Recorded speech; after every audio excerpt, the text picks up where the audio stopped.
गोरखपुर नाम का एक गांव हुआ करता था। उस गांव में ज्यादा लोग नहीं रहते थे। उस गांव में एक गर्भवती विधवा औरत रहती थी। उस औरत का नाम कमला था। कमला अपने घर में अकेली रहती थी। उसके पति की सारी जायदाद उसके नाम हो गई थी, पर सभी गांव वाले उस औरत को मनहूस औरत समझा करते थे और सभी उससे नफरत किया करते थे। एक बार कमला राशन की दुकान पर खाने का सामान खरीदने जाती है। भैया जी, जरा 1 किलो दाल चावल देना। अरे हाय हाय हाय हाय हाय! अरे मनहूस औरत, मेरी दुकान में अपशुगन करवाने आ गई क्या? हैं? चल जा यहाँ से, मैं कुछ नहीं देने वाला हूँ तुझे। भाग भाग यहाँ से, चल जा, निकल। भैया जी, ऐसा मत कहिए, मैं गर्भवती हूँ, मुझे खाने की बहुत जरूरत है, मुझे खाना दे दीजिए। दुकानदार कमला को वहां से धक्के मारकर भगा देता है। तभी कमला रोते रोते उस गांव के किन्नरों के इलाके में आ जाती है। गांव वाले किन्नरों को उसी इलाके में रखा करते थे, क्योंकि वो लोग किन्नरों को पसंद नहीं करते थे और उनके इलाके में रहने से मना करते थे। तो किन्नरों ने उसी गांव में अपना एक इलाका बना लिया था। जब किन्नर लोग देखते हैं कि एक गर्भवती महिला रोते रोते उनके इलाके में आ गई है, तो सारे किन्नर कमला के पास जाकर उसका हाल पूछने लगते हैं। क्या हुआ बहन, तुम्हारी गर्भवती अवस्था में इतनी बुरी हालत कैसे? तुम रो क्यों रही हो?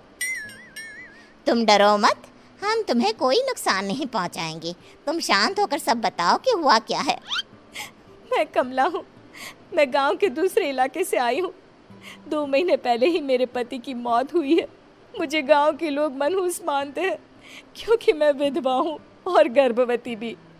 वहाँ के लोग मुझे खाने के लिए कुछ बेचने के लिए भी तैयार नहीं, जिससे मेरा गुजारा नहीं हो रहा था। कोई बात नहीं कमला, हम तुम्हारा ख्याल रखेंगे। किन्नर लोग कमला को एक खाली घर में रहने के लिए जगह दे देते हैं और उसकी देखभाल भी करते हैं। कुछ ही महीने बाद कमला अपने बच्चे को जन्म देती है, पर अफसोस, कमला बच्चे को जन्म देते ही अपनी जान गंवा देती है।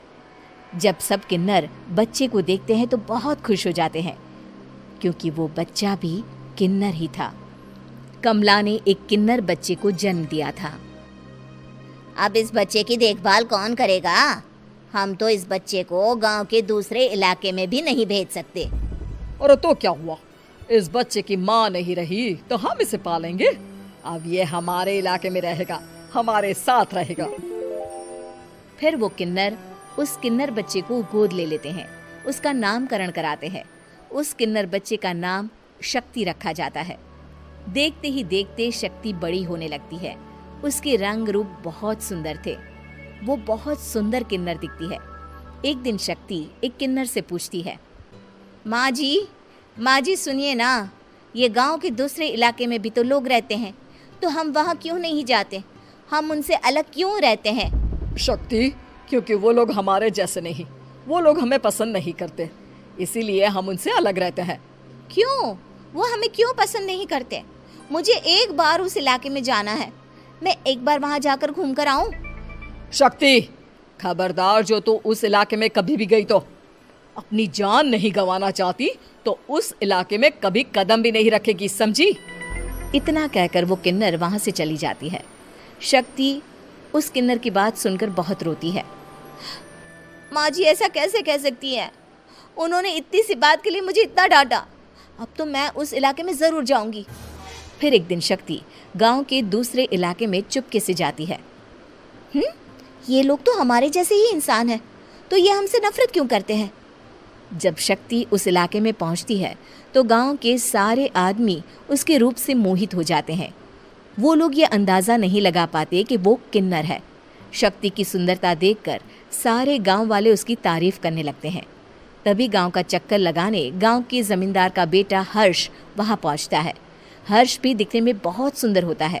जब हर्ष ने शक्ति को देखा तो वो भी उससे मोहित हो गया, और जब शक्ति की नज़र हर्ष पर पड़ी तो वो हर्ष को देखकर मोहित हो गई। आपको पहले कभी इस गांव में देखा नहीं। इस गांव में आप नए हैं क्या? जी नहीं, वो मैं बस। तभी शक्ति बोलते बोलते रुक जाती है और मन में सोचने लगती है, अगर मैंने इनको बता दिया कि मैं दूसरे इलाके से आई हूँ तो वो समझ जाएंगे कि मैं किन्नर हूँ, इसलिए मुझे इनसे झूठ ही बोलना पड़ेगा। शक्ति हर्ष को कहती है, जी हाँ, मैं इस गांव में नई आई हूँ, यहाँ अकेली रहती हूँ। वैसे आप कौन है? आप भी इसी गांव में रहते हैं? जी हाँ, मैं इस गांव के जमींदार का बेटा हूँ। आपको किसी भी चीज की जरूरत पड़े तो आप मुझे बता देना, मुझे अच्छा लगेगा। ऐसे ही शक्ति और हर्ष एक दूसरे से रोज मिलने लगते। वो दोनों अपने प्यार का इजहार करने एक दूसरे से मिलने जाते हैं। तभी शक्ति का पीछा करते करते एक किन्नर वहां आ जाती है। शक्ति, मैं तुमसे बहुत प्यार करता हूँ। मैं तुमसे शादी करना चाहता हूँ। क्या तुम मुझसे शादी करोगी? हाँ हर्ष, मैं तुमसे शादी करूँगी, पर मैं तुमको अपने बारे में एक सच्चाई बताना चाहती हूँ जो मैंने तुमसे छुपा कर रखी है। तभी उनके बीच में ही वो किन्नर आ जाती है। शक्ति, तेरी हिम्मत कैसे हुई ऐसा करने की? वो किन्नर शक्ति को खींचकर गांव के जमींदार के पास ले जाती है। हर्ष भी वहां शक्ति को बचाने के लिए पहुंच जाता है। जमींदार शक्ति और हर्ष के प्यार के बारे में सुनकर गुस्से में आ जाता है और शक्ति को गांव के बाहर निकालने की सजा देता है। शक्ति ये बात सहन नहीं कर पाती और कुएं में कूदकर अपनी जान दे देती है। जमींदार हर्ष की शादी गांव की एक लड़की से करवा देता है, पर हर्ष इस शादी से खुश नहीं होता। शक्ति अपना बदला लेने के लिए मरने के बाद किन्नर चुड़ैल बन जाती है। अब मैं इन गाँव वालों को नहीं छोड़ूंगी, अब इनसे मैं अपने प्यार का बदला लूंगी। किन्नर चुड़ैल गांव वालों को परेशान करना शुरू कर देती है। एक बार वो रात को गांव के खेतों में पहुंच जाती है और वहां आग लगा देती है। सारी फसल जल के राख हो जाती है। जब एक आदमी रात को उठकर देखता है कि खेत में आग लग गई है तो वो वहां पहुंच जाता है। वो देखता है कि खेतों के बीचों बीच एक किन्नर चुड़ैल खड़ी है और वहां खड़े होकर ताली बजा रही है। गांव वाला किन्नर चुड़ैल को देखकर बेहोश हो जाता है। जब सुबह उस आदमी को होश आता है तो वो सीधा जमींदार के पास जाता है। अरे जमींदार साहब, अरे वो किन्नर चुड़ैल ने मेरी सारी फसल जला दी। अब मैं क्या करूंगा? क्या होगा मेरा? जमींदार चुड़ैल किन्नर का नाम सुनते ही सब कुछ समझ जाता है। अब वो बहुत डर जाता है। उसी रात को जब जमींदार डर के मारे अपने कमरे में सो नहीं पाता, तभी वहां अचानक से किन्नर चुड़ैल आ जाती है। किन्नर चुड़ैल जोर जोर से जमींदार के आगे खड़ी होकर हंसने लगती है और ताली बजाने लगती है। जमींदार उस डरावनी किन्नर चुड़ैल को देखकर बहुत डर जाता है। तूने मेरे साथ बहुत बुरा किया, अब मैं तुझे जान से मार दूंगी। नहीं नहीं नहीं नहीं नहीं, मुझे माफ कर दो, मुझे मत मारो।